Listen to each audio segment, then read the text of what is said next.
or stubborn or stupid if he cannot plan his life. If you cannot plan your life, then you have handed over your life to Satan. Kingsley came now. I told Kingsley, I said, listen, we are going to finish this building. And I told him, I said, the road from the Lagos Army Junction to family house is about 700 meters, between 700 and 800 meters. And we have already contracted the engineer. And we do what I told the engineer. I said, it's going to be my next project after I have finished with this building and furnish it. So down into September, 2 months I'm in it. That is planning. I just told him now. I said, I'm going to give you I'm going to give you the number of that engineer.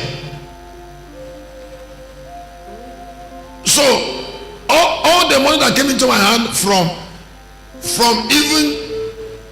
September down is going to be invested on that road.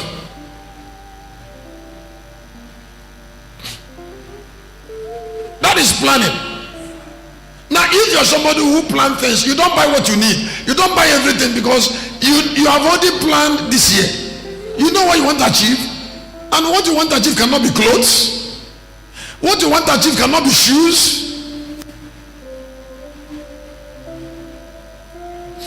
So it helps you to achieve success. At least planning helps you to save. What do I say? Planning helps you to save. Not just money, help you to save your life. Planning helps you to save your life. Planning helps you to know there are team people. You plan with team people. Success cannot be achieved without that. Now, it is like foolishness. When you say to people, why are you planning? They say, we're always planning.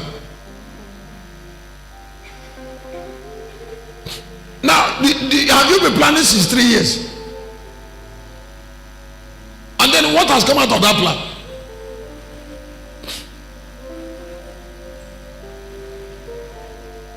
Don't you know that planning opens people's eyes? It helps you to have understanding. It makes you humble. It helps you to know when you meet positive people who are contributing into your life, and then you appreciate them because you have a program. I call Pastor Ikechuku. Somebody also sent me.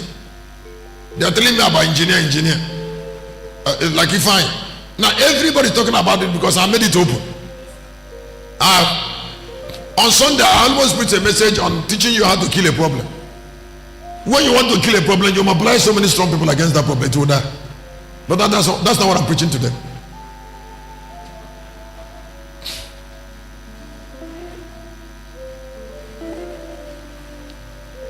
So since I want to build that road, what I've been doing since that time is to keep on mobilizing people.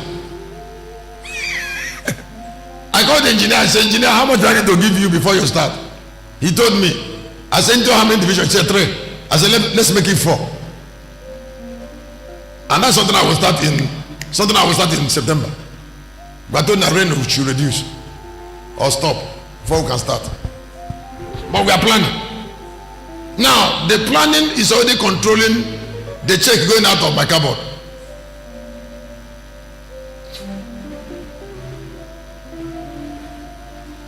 Success cannot be achieved without that.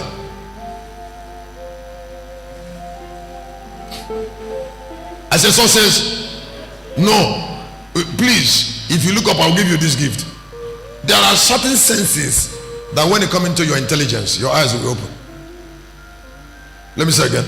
I said there are certain senses, certain thoughts, certain consciousness that when it comes into your intelligence, the eyes of your understanding will open. Like having consciousness of saving, like having consciousness of planning. Vision commands that. It also influences your labor. So that, like you're looking at me, and all that your brothers are asking you to do for them is to give them money to do one thing or the other. You're not sure that you are Now, when I became shepherd, a lot of people started trying to depend on me to give them money for this business, give them money for that business. They have not stopped. But I already know the nature of a dark mind. It's a selfish mind. Now, what I have not done is to use money to split to uncountable number of people that are worrying me from different angles. What I try to do for them is to put for them central blessings. Yes. Where they can be part of, and not to split what I have to individual purposes. Start somebody else motorcycle pass, start somebody else bicycle pass, start cement, open cement shop for somebody else, and then open another place where they are selling chalk and duster for another person. Now excuse me. Now listen, I know that I will end up in regret if I do, so I don't even start. Planning does not allow you to help people the way you must not help them. Clap your hand.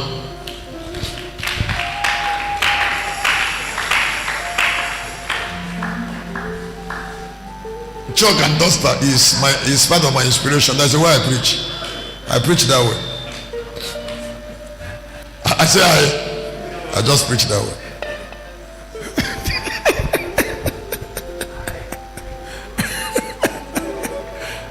I preach that way. That's the way I preach. So I'm not going to start a shop that sell chalk and duster. That's the way I preach.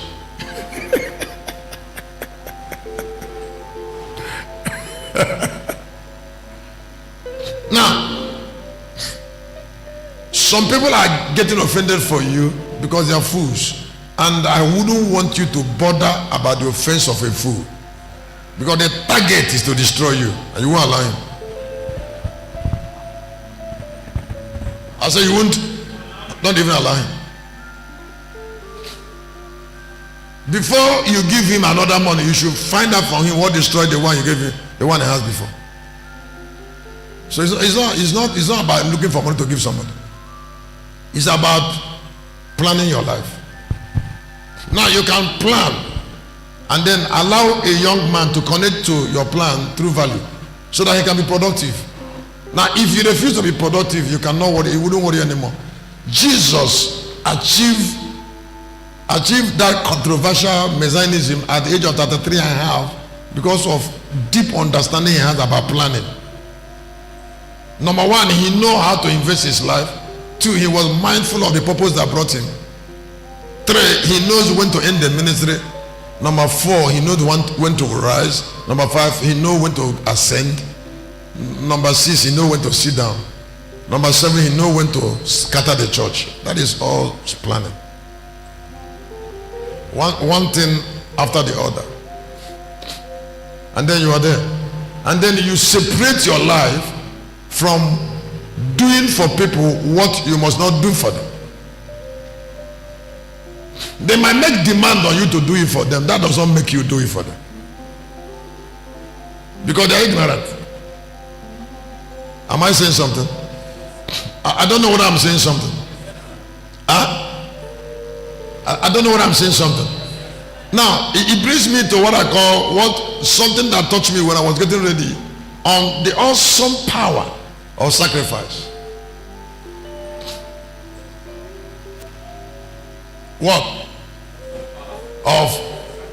Now a lot of people don't really, I'm not going to dwell on it. A lot of people don't know what is called sacrifice. They think sacrifice is all about killing an animal, give what is important to you. No, sacrifice involves getting ready to know God, paying price to have access to revelation, paying price, because the greatest value of burning or sacrifice is brightness. Anytime you make great sacrifice and God loves you, he reveals to you what you don't know, because secrets preserve us. So I said here, and I've already said it in one of my books, that the greatest reward of sacrifice is light. So all sacrifice